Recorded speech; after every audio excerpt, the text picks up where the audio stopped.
and welcome back, or if you're new, welcome. Hello, I'm Remilia, I'm an indie author, and in these live streams I am working on my pirate fantasy novel Wrapped in Ocean, currently named Wrapped in Ocean. So this is the 8th live stream, and up until today we've been doing 3 chapters each Friday, apart from one Friday where I had a break for personal reasons. And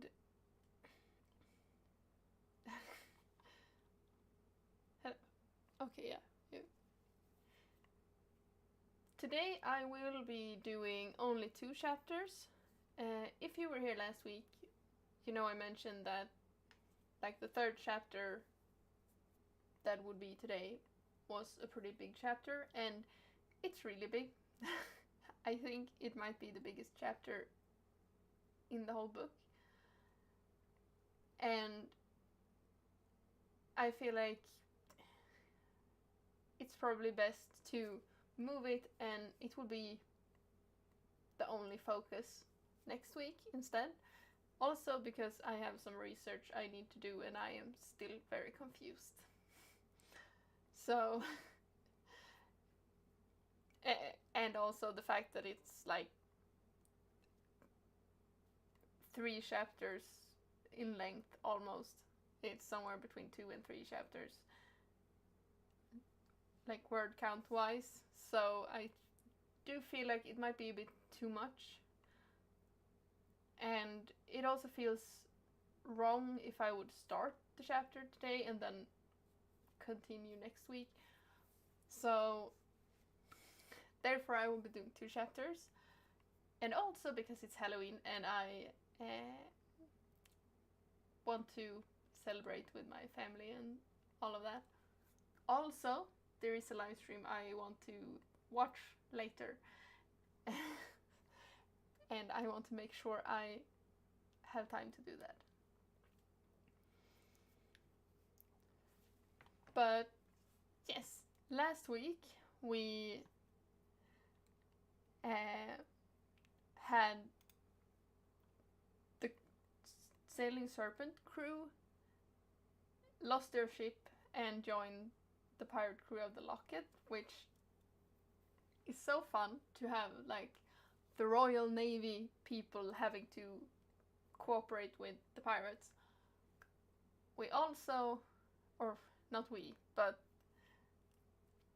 Captain Jones of the Locket also learned that Cordelia is the person who has sent the letters.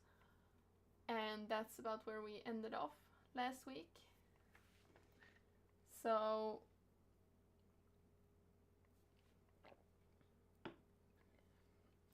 Levi was going to ask Jones for their help to find Cordelia. Cordelia also met the Flying Dutchman and that crew, which is also very fun. But yeah, that's where we left off. And today the 2 chapters we'll be going over is 1 chapter on the Locket and 1 chapter on the Dutchman. So we will also be doing a Rasmus chapter. He's growing on me. If you're new, Rasmus is one of the characters that I was hesitant to keep as a point of view character because he is kind of annoying. But he is growing on me, and also, like, he will be growing. I'm not sure if he will start cracking. I think this chapter is just where he will crash before he starts cracking.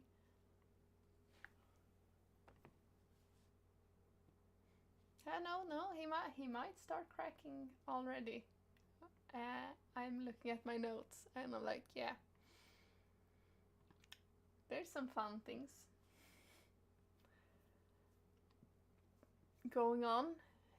Jones will be learning that Silver Eye knows about Cordelia being the person with the letters. And then it will just be a lot of like Rasmus being stupid in this first chapter. So I'm thinking we might just jump straight into it. And just go. We have some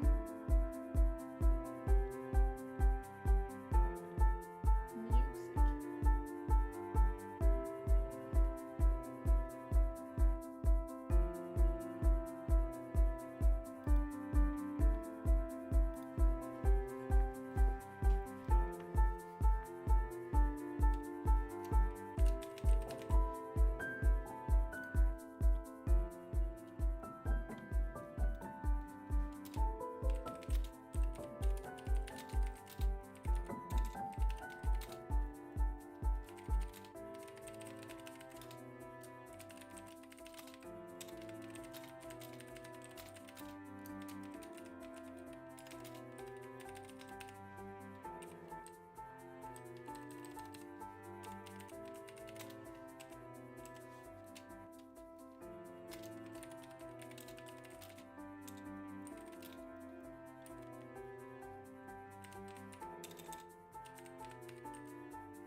This pirate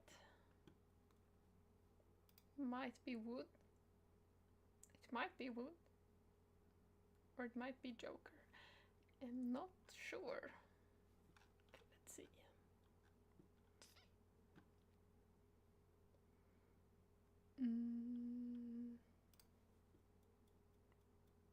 Don't think it's Patch.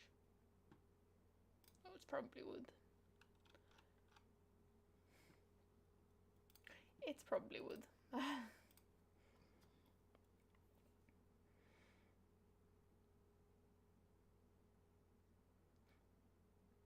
Since it's with Rasmus, I think it's wood. Wood will be an important character for Rasmus's growth. He will kind of take on the role as like a father figure and also like just friendly person. And he will also be the first one to like invite Rasmus to like, hey, you can join the Night Watch if you want. They're telling stories.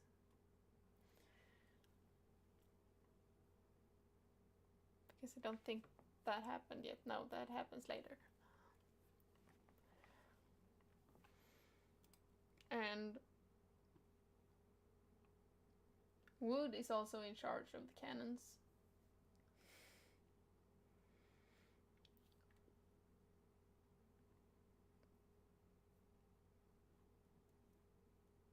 Yeah, it's probably Wood. I will need to remember this part though.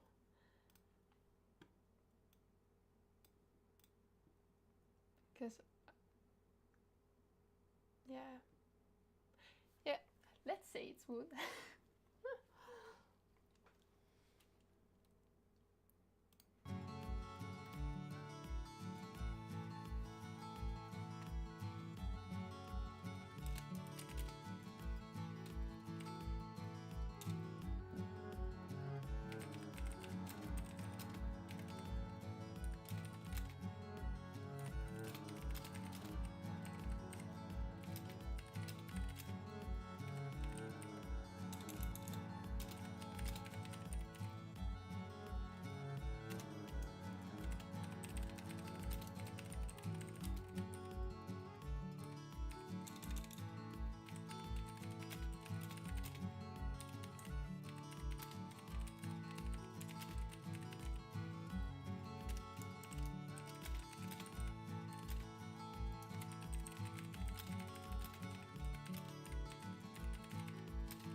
I'm not like completely sure if I want Rasmus to know about the letters or not, but I am very heavily leaning towards not.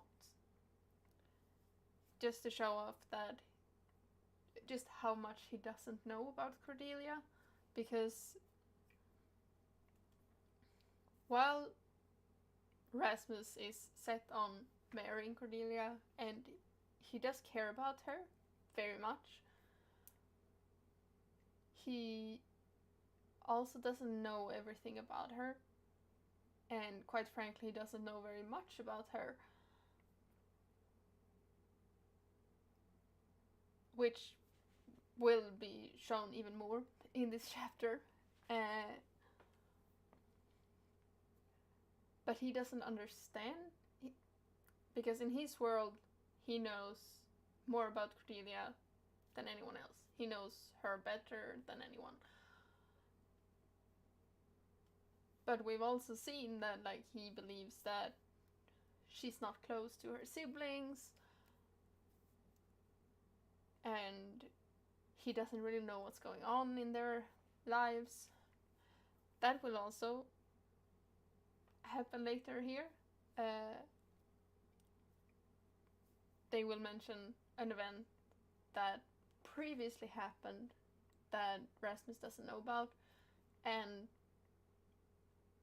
I think that's where he'll be starting to realize like, okay, so not everything is like I thought it was.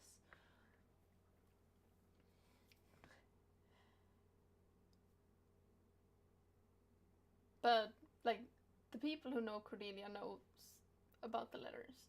Rasmus, or no, like Levi knows about the letters. Arthur knows about the letters. Rosemary knows about the letters. Her dad doesn't. Or he kind of, I feel like even he like has an idea about what's going on with his children, even though he's trying to not get too involved because he has his own unresolved problems.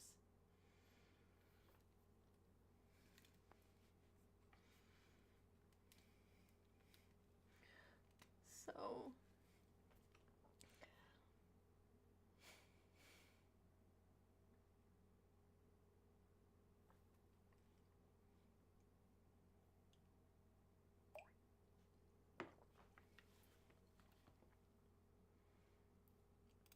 yeah.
Okay, so I just got a bit lost in writing, but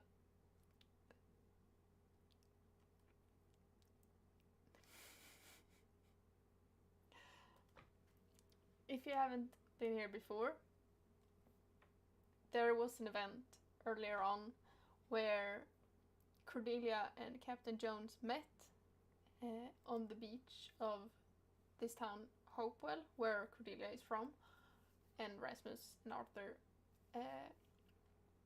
And like they had a moment that was interrupted by Rasmus because he saw Jones chasing Cordelia in a playful manner, but to Rasmus, or like Rasmus believed that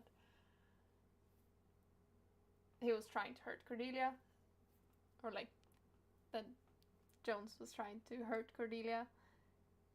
So he shot him. He shot them.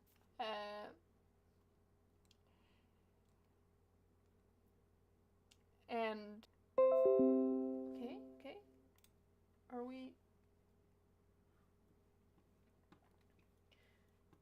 But everyone else, pretty much everyone else, knows that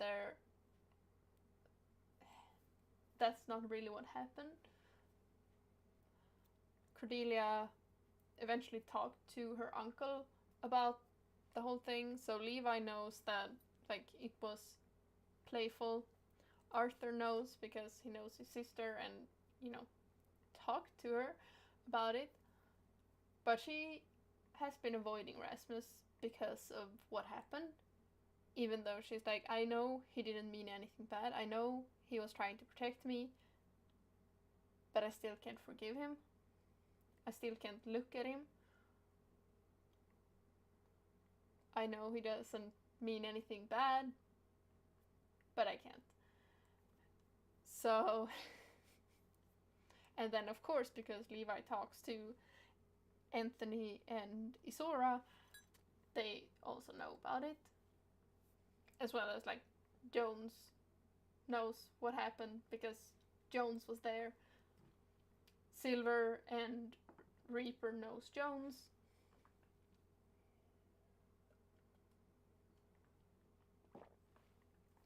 And Rasmus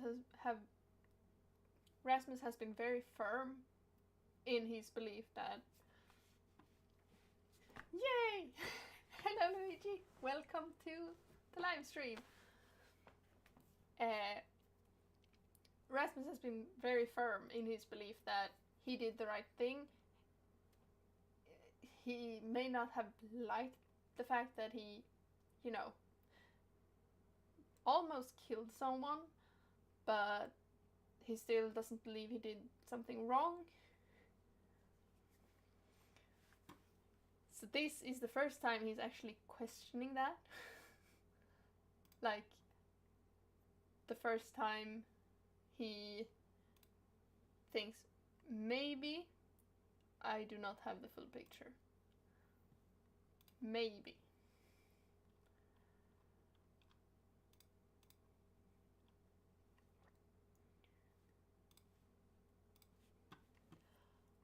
So that's exciting. And also, like, of course, Anthony and Isora doesn't know about the letters, so they're like, why should we, you know, get help from pirates? We're supposed to put these people behind bars. And I'm thinking like Isora is very much stuck between Anthony's side and Levi's side because she is kind of in the middle. And it's like, yeah, I don't like the idea because she's also very much like, we are supposed to do, you know, the right thing. But she's also open-minded enough to see that, like, okay, these people care about each other and they're not bad people. Maybe they have other reasons to have been driven to piracy, but so she's very much like, I don't really like this idea on like from a work perspective, but also like they don't seem like bad people, and we don't have a boat right now. We don't have a ship right now. So, and they also like, they spared us because we did what we believed was right anyway. They didn't have to spare us, but they did. So, but like Rasmus and Anthony agreeing on something is very much unexpected for everyone.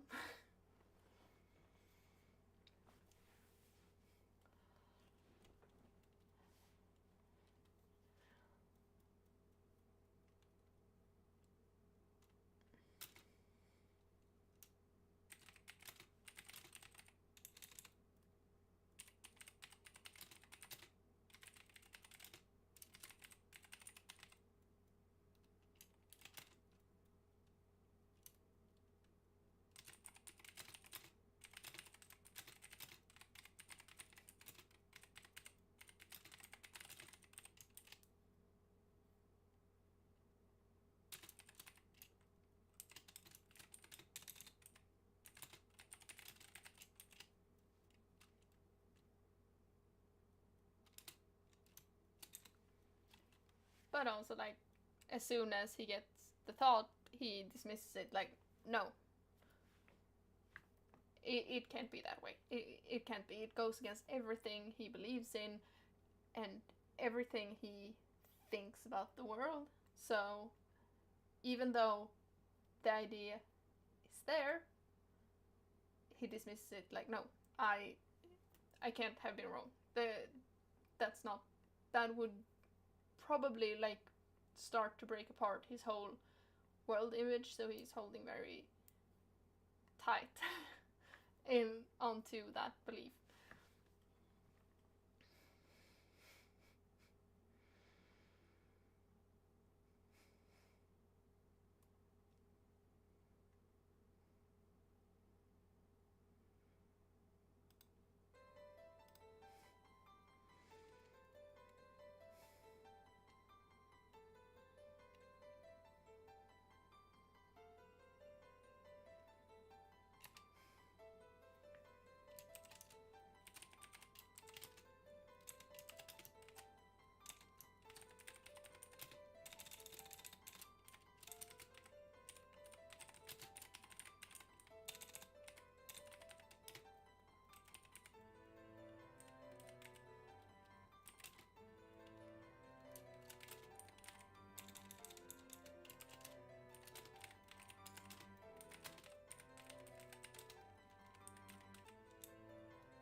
actually like been trying to figure out why Rasmus doesn't respect Isora. And at first it was like, maybe, because, I don't know, but all of his, like, she's a glorified map reader, she doesn't know how to fight, all stems from, like, his religious beliefs that women aren't supposed to be at seas, which is a thing in this world, and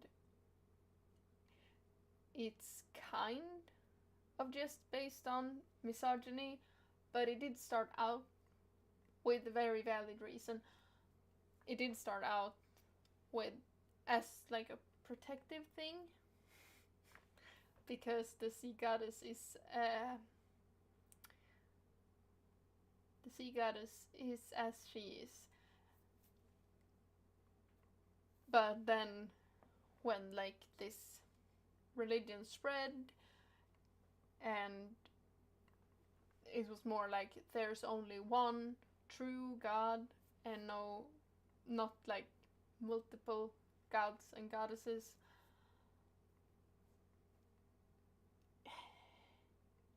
it kind of turned into women shouldn't be there because they're dangerous to themselves. Now this has started to like loosen a bit, which is why Isora is able to join the Navy, but that's also because she's from a wealthy family.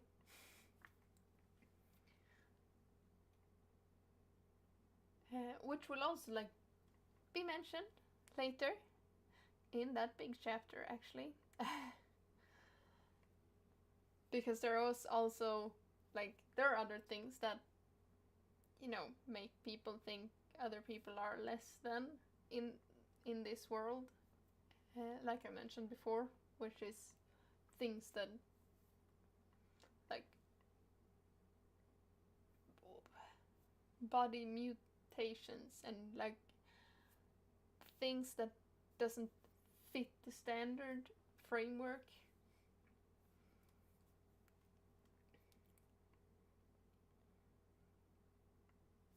So that will be mentioned in that big chapter, which is a Silver Eye chapter. And it will be mentioned for reasons you will see if you come and join next week. But just know that I have reasons, and like I also feel like in this moment Rasmus is already so frustrated that while he doesn't really think less of Isora otherwise, he's actually very thankful for her because she has been the one stepping in when people have made fun of her, especially Levi and Anthony. Like, she has been backing him up a lot, but now she is the one holding the sword against him. So in a moment when he's very emotional.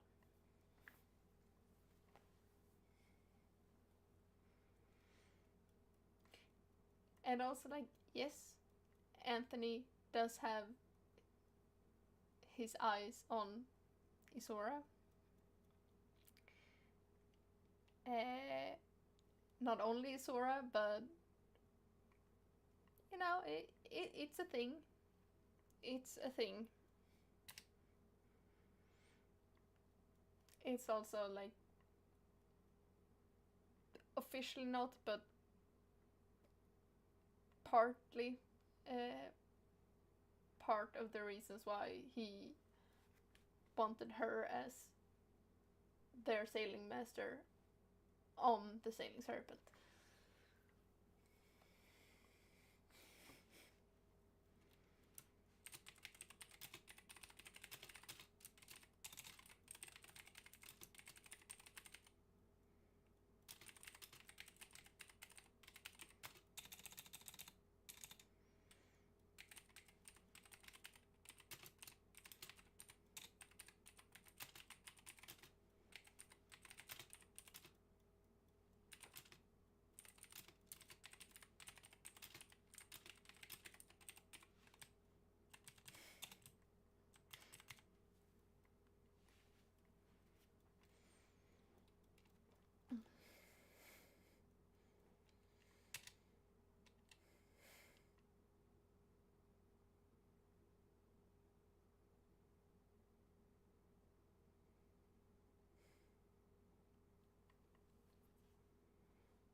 So originally Jones was going to leave Patch in charge, but I don't remember if Patch is still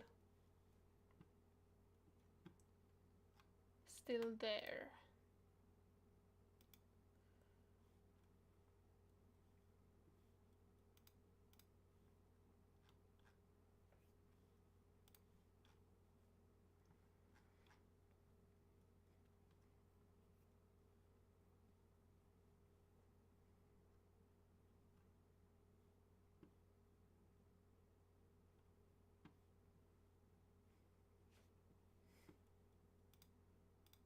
I think he is.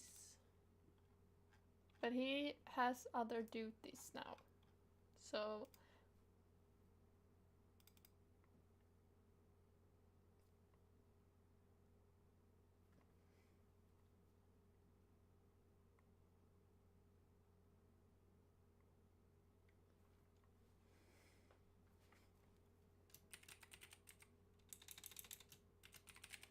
Joker is not supposed to be in charge.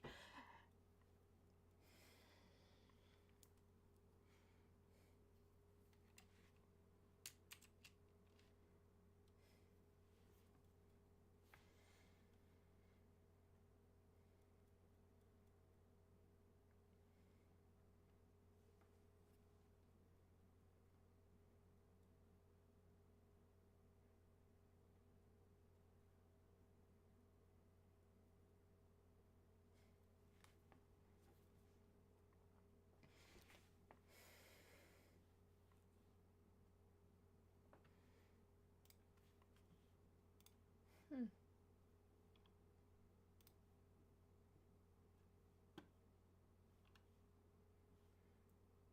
Okay, so I'm considering like ending the chapter here, because I did have like an explanation for like, oh, what really happened, but I do feel like, and like I might want it here, but also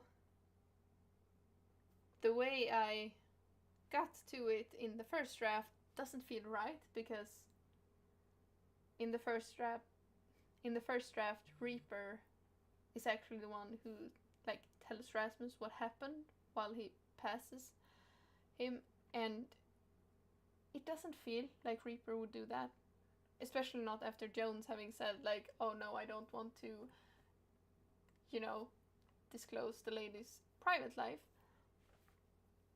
Then why would Reaper tell Rasmus anything?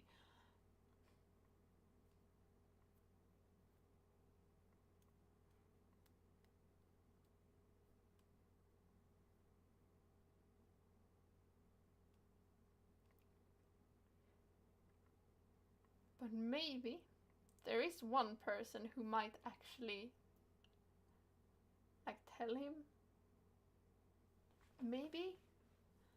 And that would be Anthony.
No.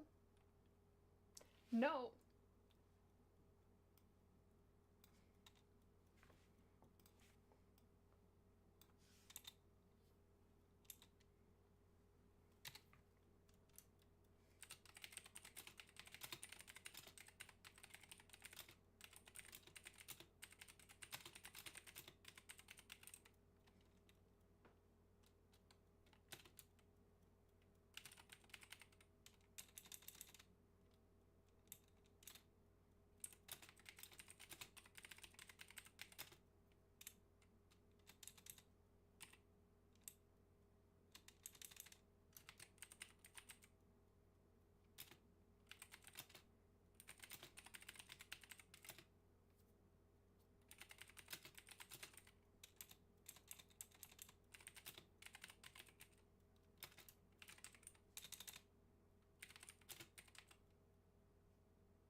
Okay, we're just hinting about it because I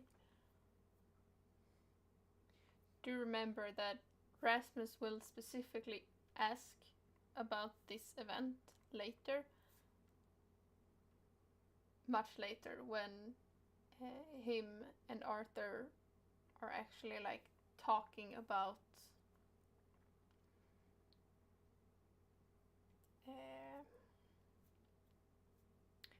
they're actually talking, having some romance talk, you know, together with another character. Because the thing that happened was that Arthur and Cordelia's sister Rosemary was engaged to this lord. Nothing wrong with him. Just he didn't do anything bad. He wasn't like too old for her. There was nothing really wrong with him, except for the fact that he wasn't Jonathan Hunt.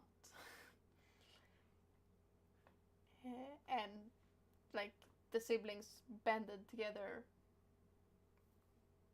against their dad at that moment because they both, or like both Cordelia and Arthur, wanted Rosemary to be able to marry Jonathan because that's what she wanted.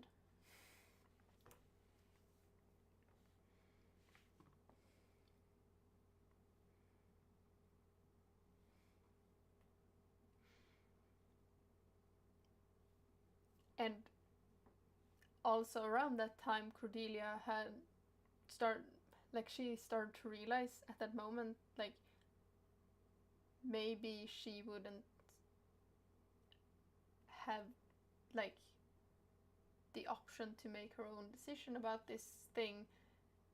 And she had a small crisis, which she wrote about, and led to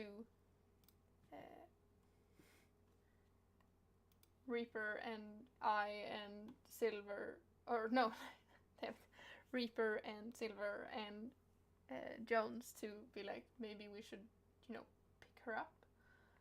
But they still didn't know where she was. So yeah. That's kind of the event that happened. And of course Rasmus doesn't know about it. Rasmus doesn't know anything, even though he believes he knows everything. But that also, like, makes everyone else know about it. Levi knows about it because he learned about it when he got home. Arthur was there. Cordelia was there. Jones read the letters. They talk to Silver and Reaper about things. They don't mention everything to the crew. It's not like they're, reading Cordelia's letters out loud. They give the crew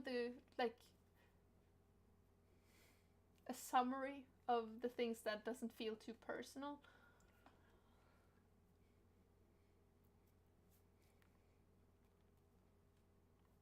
But it's still like everyone knows, and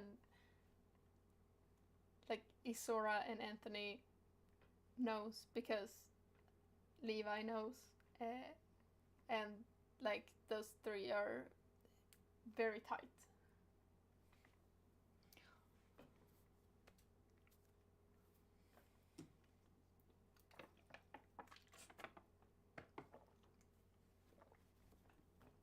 But that was a long chapter, actually. Or like maybe not long, but no, it wasn't that long. It just felt long because there was a lot of things to decide.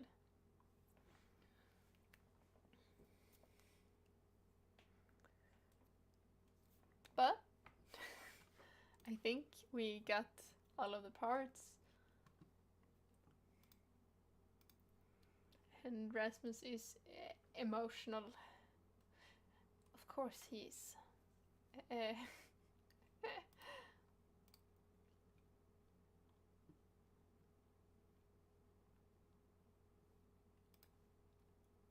And I think Rasmus's next chapter, he will start to like, okay, maybe it's still quite a few chapters into the future, but he will open up. Woods will kind of start to include him. He will start to see the pirates as maybe they're not devils of some kind, maybe it's not that black and white. There will also be like the serpent's idea of Silver, because as we know now, Silver is a flirt. Silver is very much a flirt, as long as he's not on the ship.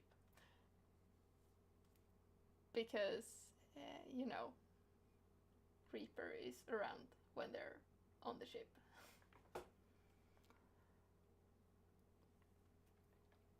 But we will move on to the Dutchman.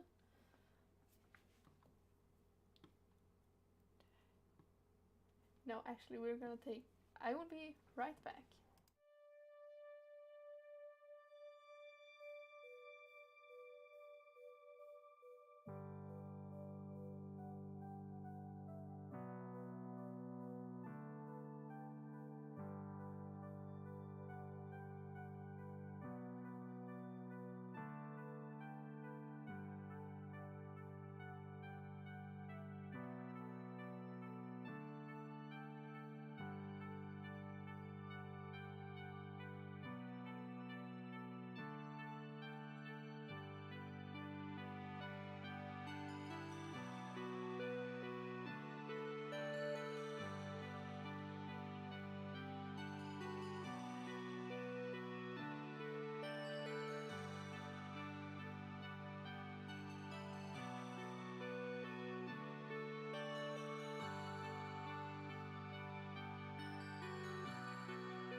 And we're back.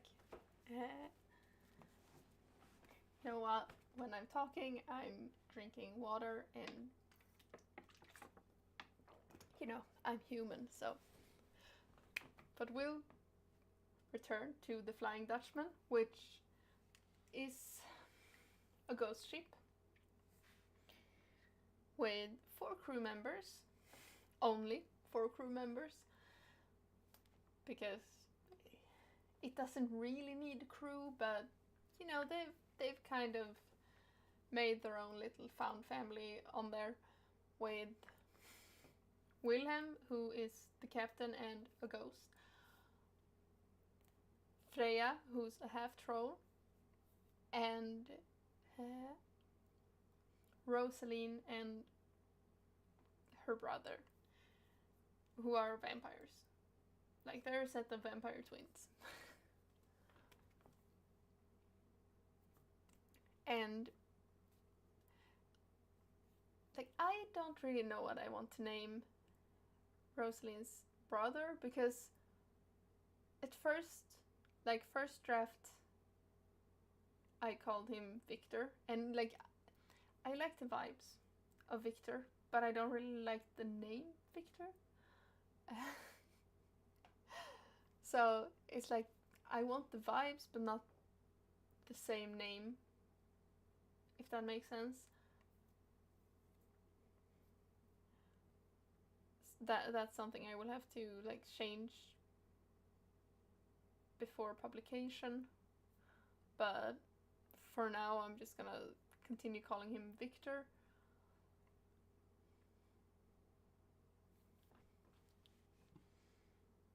And we will see some more about him.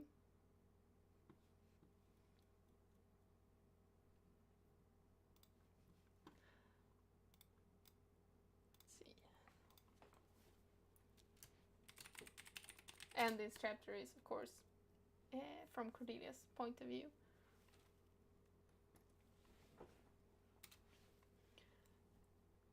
Honestly, these kind of sleeves are very much getting in the way, but I love them. I always feel so fancy with these kinds of sleeves. So that's why I'm just moving my hands around.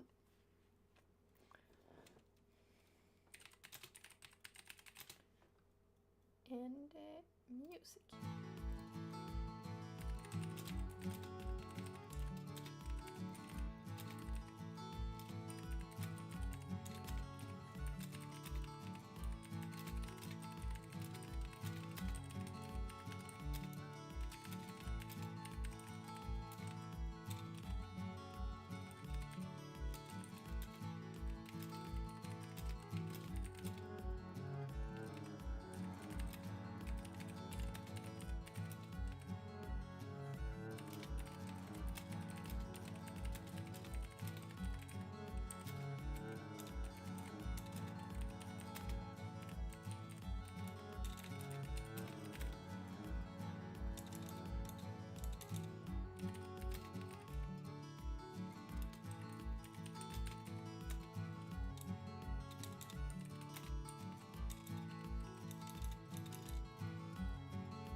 I still have not decided a name for the country that Hopewell is part of.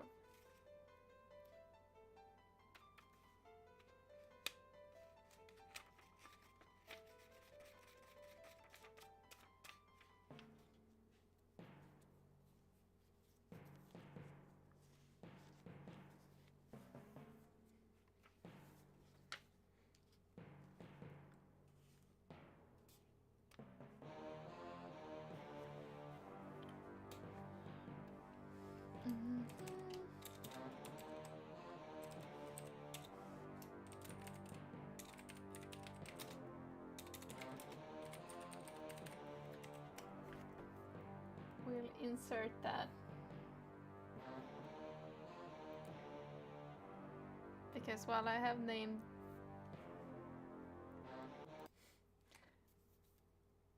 we'll make a placeholder, because while I have named most of the things I thought was relevant, I had missed this thing.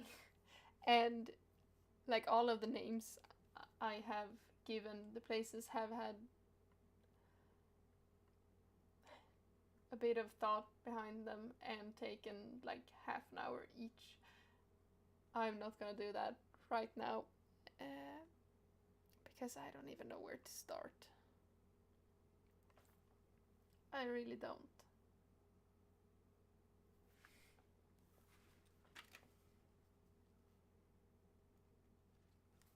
Like, I have even named the religion that isn't very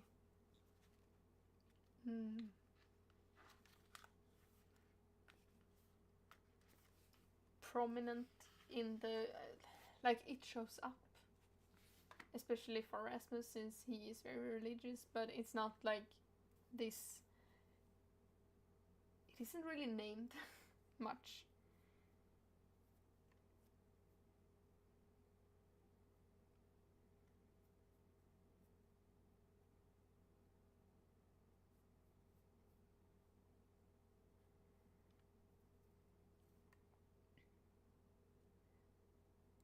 And like there's all sorts of notes for it, so I will have to figure out.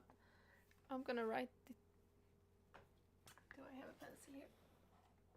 Yes, I do. We will write it down.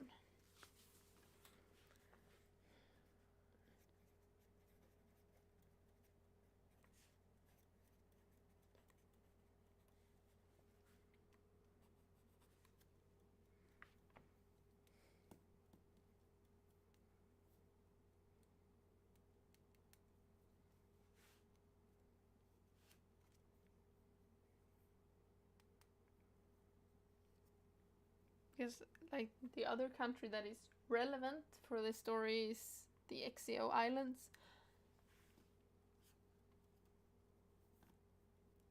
And then we have Crow's Nest, which isn't really part of any country. And Shipwreck Haven, which isn't relevant yet, but is relevant for one small part of the story, and might be more relevant in later stories. Because I am heavily leaning towards writing a sequel.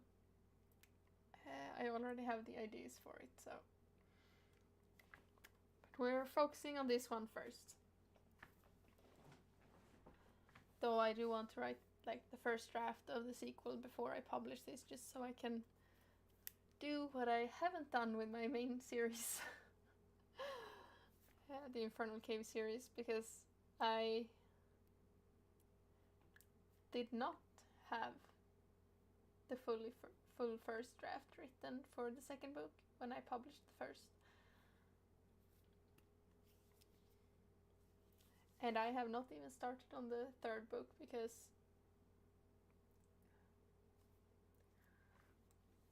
I have so many other ideas that I would dive into before that, and that series is more of like connected standalones, so I still have the world building for it.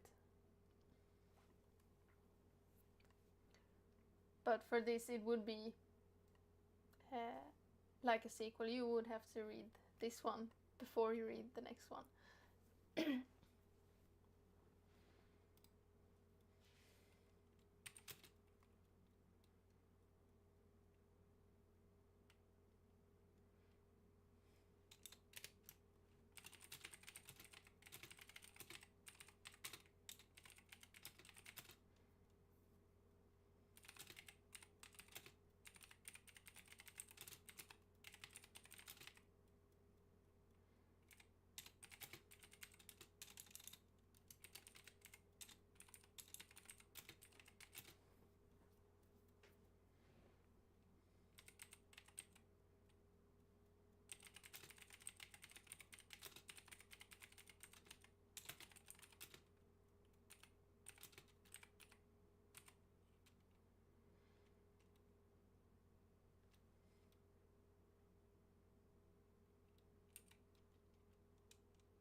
we have an explanation for the events too. In this chapter. So I think it's good we didn't dive into the explanation in Rasmus's chapter.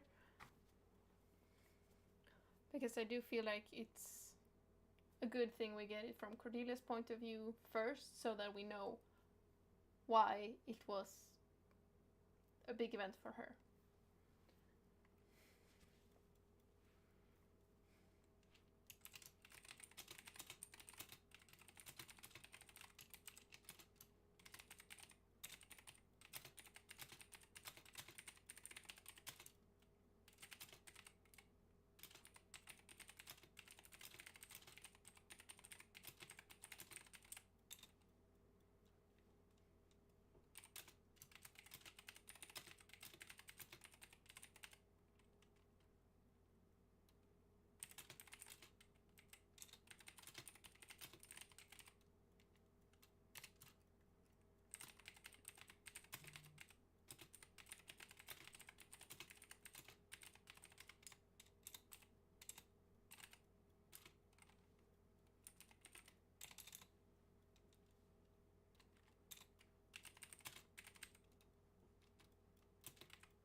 not sure if I want this conversation like happening, but I also like would like a conversation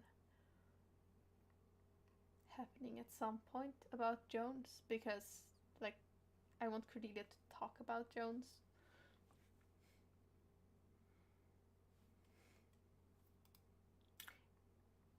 Don't think I want the conversation to go as the first draft suggests, though, because that feels a bit out of place.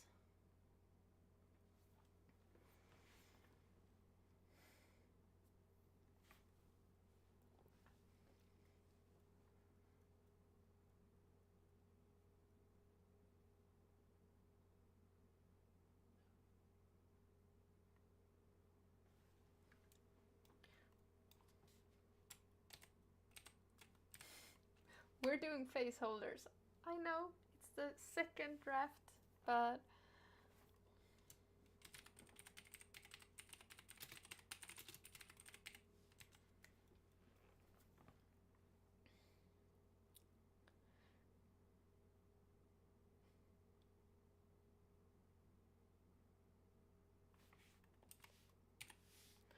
that's for future me.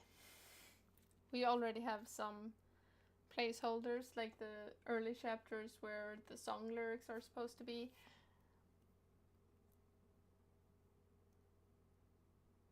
And, you know, like the whole Victor thing and Cordelia's country.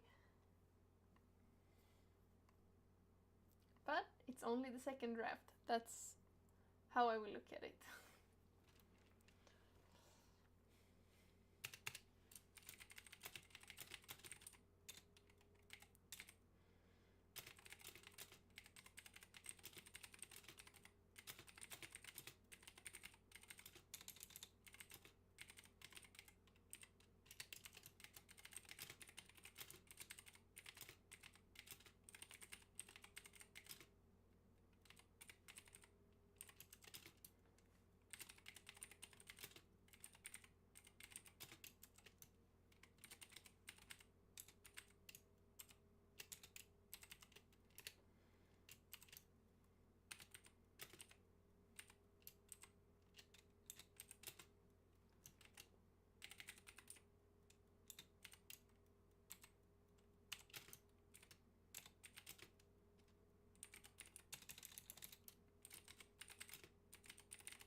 Okay, so we did a placeholder for the romance talk, but we did go through a bit of Freya's backstory.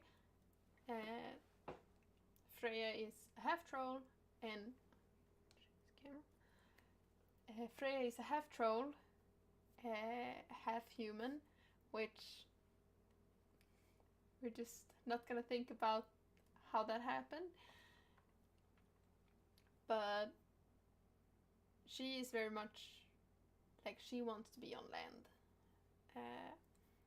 And Victor also wants to be on land.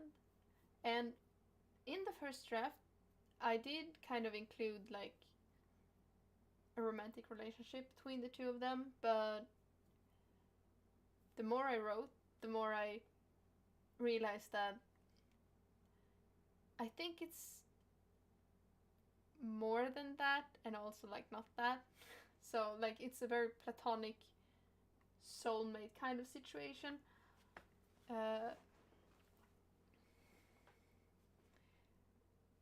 And also they're very different to each other, but they both care very much. Just that Freya is very outgoing and happy, and sometimes kind of like naive and a little bit stupid. Like, trolls aren't famous for being smart, so while Victor is very drawn back and very not friendly, to say the least, he will have his moments. He will have his moments. And he's also very much like, I am above you. I am better than everyone else. Though not the people on the ship. And he will come to accept Cordelia too. Especially when we get to know more about Wilhelm, and he's talking about, like, I will help you. I may not want to be there when you meet your captain, I don't think I can see Jones. I think that would be too painful. Because reasons. But like, that's a moment where Victor will be like, I have not seen him this determined before, and I can see that you are fighting everything in you to be here, and I can respect that, so, don't disappear on us. And it's like, that's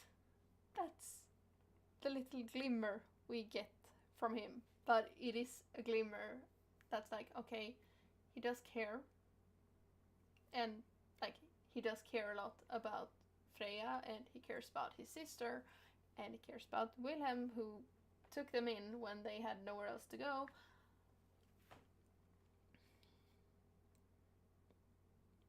But he doesn't like, he's not a people person. But yeah, I did change that into more of a platonic thing. And I also feel like they both had just been through enough to not care about that romantic things anymore. Rosaline will have her romance.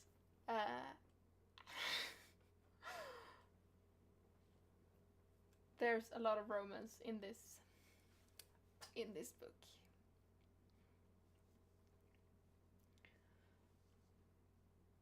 And also, the part about Cordelia only being able to be,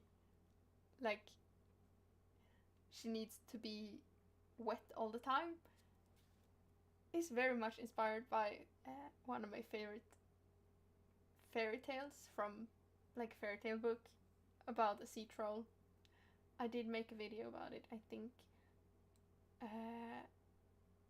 But it's about a tiny sea troll who lives in a lake, and the princess comes and picks his flower because he has this water lily flower that's really beautiful, and he talks to it all the time. It's like the thing he loves the most. And the princess comes and picks it because, oh, it's a pretty flower. And he's devastated, cries a lot, and the rest of the forest kind of just goes and gets that flower back for him. And he can't go with them because he needs to be, at least a part of him needs to be in the water all the time. And that very much like inspired this. I didn't like directly think about it, but after written it out, I realized that yeah, that's very much where that idea came from. And also like Rosaline and Victor, it's reasonable that Victor doesn't like being on the ship. There's a lot of things he has to like go around. He can't just go wherever he wants because they very much have like Dracula kind of vampire powers and restrictions. So they can't cross moving water, which in a ship filled with holes,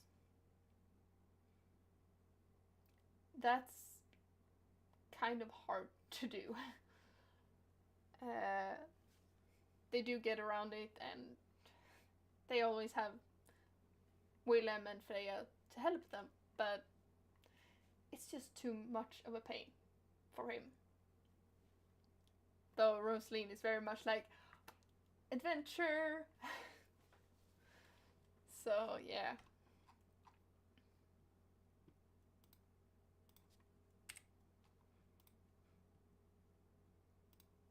And I also like the fact that we have seen Cordelia's sibling relationship. They are very much we against everyone else. And while they can joke around, but they are more civil with each other, while Rosaline and Victor are really like insulting each other and being rude and very much more of an aggressive sibling relationship, which also makes sense since they are powerful vampires, or not like very powerful, but they are vampires. They can take it. I do imagine them getting into actual physical fights as well. But like, I like to see, like, to have the difference between the two sibling groups. And like, we also have Levi and Kelvin who just don't agree with each other on pretty much anything. But they are also very much more like Cordelia, Rosemary, and Arthur than they are like Rosaline and Victor.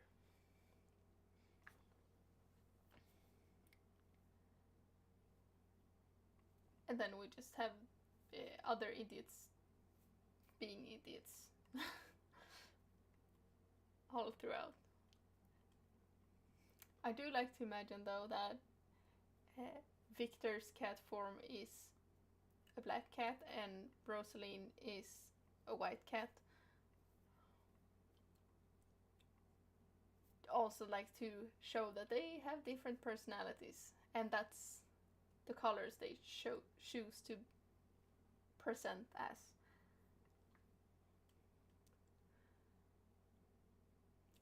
But yeah, I think we're gonna like round it off here. Like I said, next chapter is a big chapter. I think it's double these chapters. And it has a lot of things that once I need to change. It has a lot of information, and there's just a lot of things happening. That chapter will start after a storm, and there will be, some Reaper and Silver moments. There will be some of my favorite lines in the first draft. And then there will also be like an argument because Silver and Isora has to work together, and we will know more about Silver's backstory and his dad. At least we will get to know about Silver's dad and why he became a pirate and a lot of those things. There will also be an argument, which is the thing I need to research for, because for some reason I decided that it was a good idea to include Silver and Isora having an argument about naval navigation, which I know absolutely nothing about. And like, some things you can get by just bullshitting through, or like doing mild research so it sounds like you know what you're talking about. I realized very quickly while I tried to do some basic research that I got even more confused by that research. So I will have to take a trip to the library and spend like the whole week trying to figure out how this could be a fight. I know like parts of it because they work very differently, and Silver is very hard to work with. Yeah. Jones and Reaper are pretty much the only ones who can work with Silver, because while he is very outgoing and friendly and a flirt, he can be quite stubborn and very much like, yeah, I am right in this. He usually is, but you know. And Reaper is always just getting on his case and pushing his buttons, but when Silver decides on something, he doesn't really like. He's not like Rasmus, who says things he doesn't have the grounds for. So when Reaper says something, or when Silver states something and like, okay, this is how it is, he knows this is how it is, he's not budging. And Reaper will back that up every time, no matter what.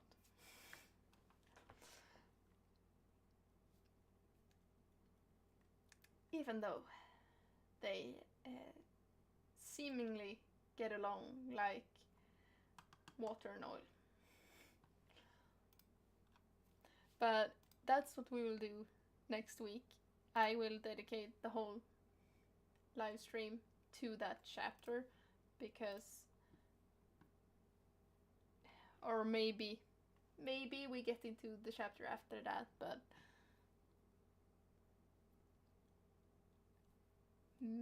that's only a maybe.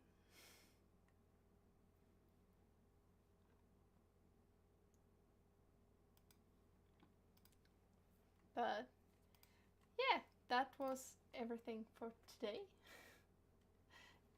It was a little bit of a shorter live stream.